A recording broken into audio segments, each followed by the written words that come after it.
Hello, hello, hello. Ẹ̀yin èèyàn mi, ẹ kú tẹ́tí gbọ́ jàre. Ẹ kú etí gbọ́ o. Ẹ kú etí gbọ́ very soon. A máa mú ìròyìn yìí wá fún yín. Ìyá mọ̀ pé ìròyìn ayọ̀. Ìyẹn tí Ashley bá gbà o láti ṣe verification paternity ọmọ ẹ̀ àti rí ẹni. Àwọn Ọláfógidi, wọ́n náà ṣẹ̀ṣẹ̀ kúrò láàfin ní ibi tí wọ́n ti ń sọ̀rọ̀ Naomi, Ashley àti Adémákinwá ọmọ ẹ̀.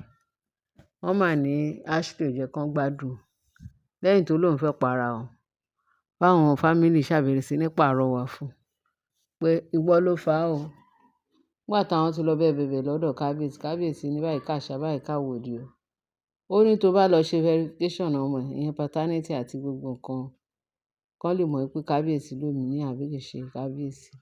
Pọ́kùnrin méjì ló ń du Tádé, Akin ṣe kí nǹkan Adéwámiwá yìí àbí Akin kíní kan.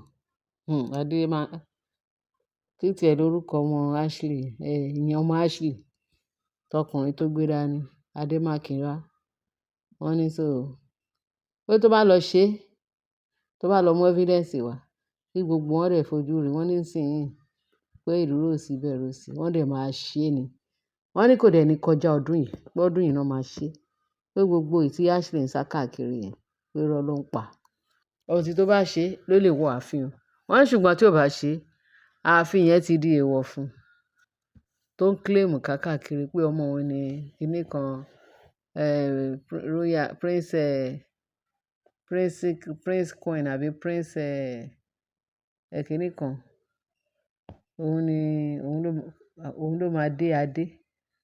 Wọ́n ní kábíyèsí máa bèèrè lọ́wọ́ ẹ̀ pé gbogbo nonsense tó ń sọ káàkiri pé royal prince pé tí n bá tún gbọ́ lẹ́nu ẹ̀ pé ọmọ ẹ̀ ni, báwo ló ṣe wá jẹ́ ọmọ ẹ̀? Wọ́n ní kò ń pariwo káàkiri.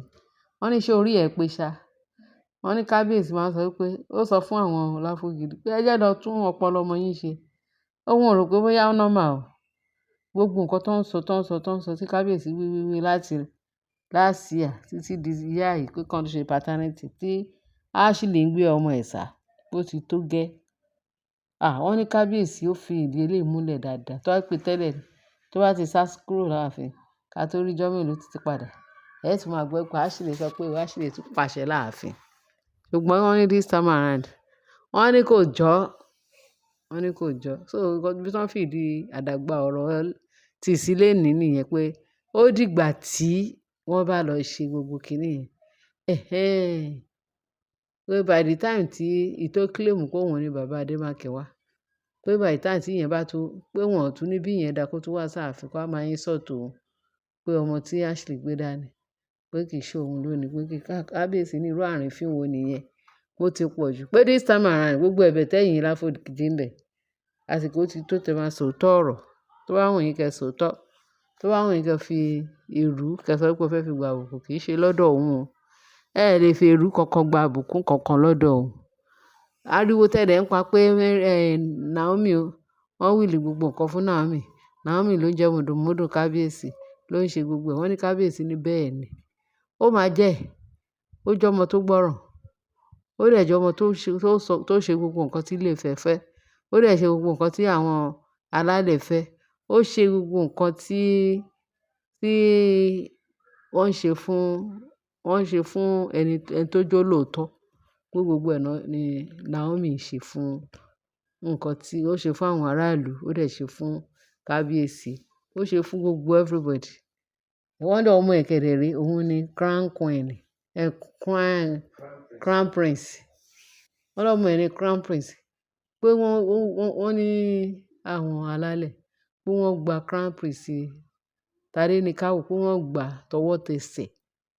Pé kò sí pé ọmọ yẹn á wọ inú ààfin, á wọ inú ṣìrá jáde, á wọ gbogbo ẹ̀ jáde nítorí pé kì í ṣe ọmọ àlè ni. Pé wọ́n lọ ọmọ ọkọ ni. Pé wọ́n ṣe ní wíìlì gbogbo nǹkan tí kábíyèsí ní. Pé wọ́n ṣe ní wíìlì ẹ̀ fún un.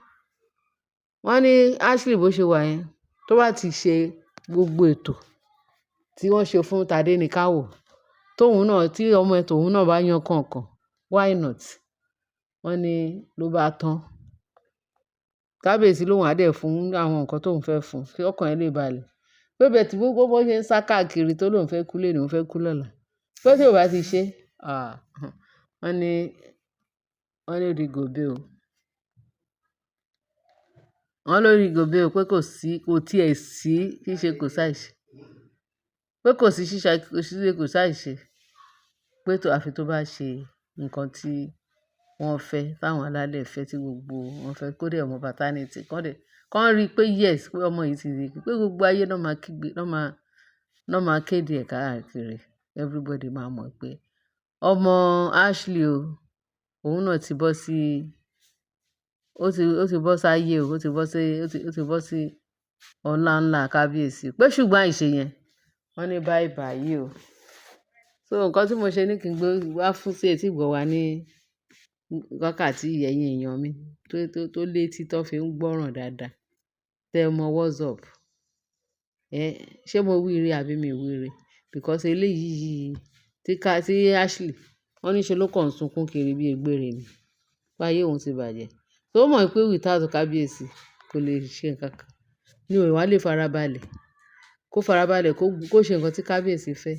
Irú Naomi tó lóun ò fẹ́ rí imí ẹ̀ látàn. Tó bá jẹ́ pé ó ti farabalẹ̀, kó máa fa Naomi mọ́ra, kó máa ṣe kíni, inú kábíyèsí máa dùn. Láti pé tí ń gba gbogbo nǹkan burúkú ó kún ọwọ́ Ashley. Gbogbo nǹkan burúkú ó kún ọwọ́ Ashley. Kò dẹ̀ fẹ́ fi ara burúkú balẹ̀. Tó bá jẹ́ pé ó ti farabalẹ̀ sí i, why not? Queen Naomi, wọ́n ní ẹni tó bá ń lábà ní bàbá, ó bá Naomi, ó bá ní everything ni Naomi fi jù lọ. Gbogbo ọ̀nà ni Naomi fi jù lọ. Bẹ́ẹ̀ tí kò fẹ́ forí balẹ̀. Ó ní ńlá pé àfi tòun. Wọ́n ní ibikíbi tí Naomi bá dúró sí báyìí. Wọ́n ní ọkọ ẹ̀ tó fẹ́, ọkọ ẹ̀ tó kọ́kọ́ fẹ́, tó fẹ́ ní Ṣùlọ́kà. Ó ní wọ́n ní wọn ì tí ì dá Ashley mọ̀. Wọ́n ní ibi tó bá balẹ̀ sí báyìí. Pé kò sí anybody tó tún lè gbèrè ńbẹ̀. Àfohùn yìí nìkan.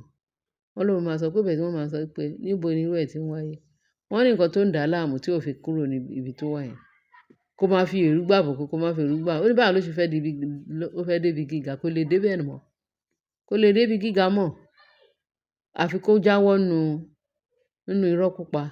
Kó jáwọ́ nínú èké ṣíṣe. Kó dẹ̀ jáwọ́ nínú ibi láti ṣe ibi. Òun nìkan ni ìgbésí ayé ẹ̀ máa dà. Pé àìjẹ́bẹ̀, pé kì í ṣe pé ó ti ṣépè fún rẹ̀. Àfi tó bá lọ ṣe nǹkan tí Ọlọ́run fẹ́. Ẹ ṣé ẹ̀yin èèyàn mi o. Mo ní kí n fi eléyìí wá tó wa létí pé nǹkan tí Ashley ń bá ká nìyẹn o. Ó ń bá ká. Ẹ̀rí wọ́n ní Ọlọ́run, wọ́n ní ìbùkún Ọlọ́run ló ń fún ni ní ìsinmi láìsí làálàá. Láìsí làálàá.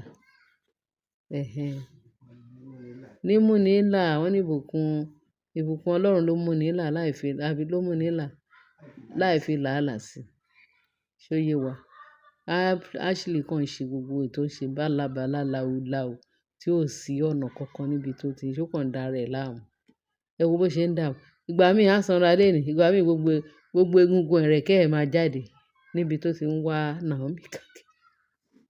Tó ń wá Naomi káàkiri. Ṣé ó dà bẹ́ẹ̀? Ashley lọ jáwọ́ because ìwọ gan ló ń dààmú. Àwa gan tẹ bá rí bó ṣe ń ká wa lára. Ó ń ká wa lára. Bí iṣẹ́ ọmọ ènìyàn á ṣàwà báyìí tí ò ní fún rẹ̀ sinmi. Kí ló ń wá ká? Àbí kì í ṣe ilé ayé yìí náà tá a bá gbogbo kìíní yìí. Ilé ayé àfọwọ́bà fìlẹ̀. Ẹ wo bó ṣe ń dà àwọn Láfógèdè láàmú, àwọn bàbá wọn. Táwọn bàbá wọn náà bá mọ̀ pé nǹkan tí Ashley ń ṣe, at least àwọn gan á ní ìsinmi. Ó kàn dá àwọn ẹni ẹlẹ́ni ríboríbo. Àwọn bàbá. Bẹ́ẹ̀ àwọn náà mọ̀ o. Ẹ̀yin èèyàn mi ó jèrè, a gbọdọ̀ fi nítorí àwíjàre tán lẹ́nu. Ẹ bá wa share, kí ẹ bá like. Òun lẹ ti gbọ́ yẹn pé Ashley lọ ṣe normal. Tí ò bá ṣe normal, wàhálà ni o. Ẹ ṣé gan bẹ́ẹ̀ ṣe ń tẹ́tí sí. Ẹ bá share, kí ẹ bá like. Kí ẹ dẹ̀ bá fi tó kù sí comment section. Kí ẹ dẹ̀ bá pé first time tẹ́ ṣe fẹ́ máa gbọ́ ọ̀rọ̀ wa. Ẹ jọ̀ọ́. Kí ẹ bá press button yẹn. In case àwa ti jùlẹ̀ báyìí, kí ẹ wá jẹ́ the first person tó máa kọ́kọ́ máa gbọ́ wa. Ẹ ṣé gan, God bless you. Bye.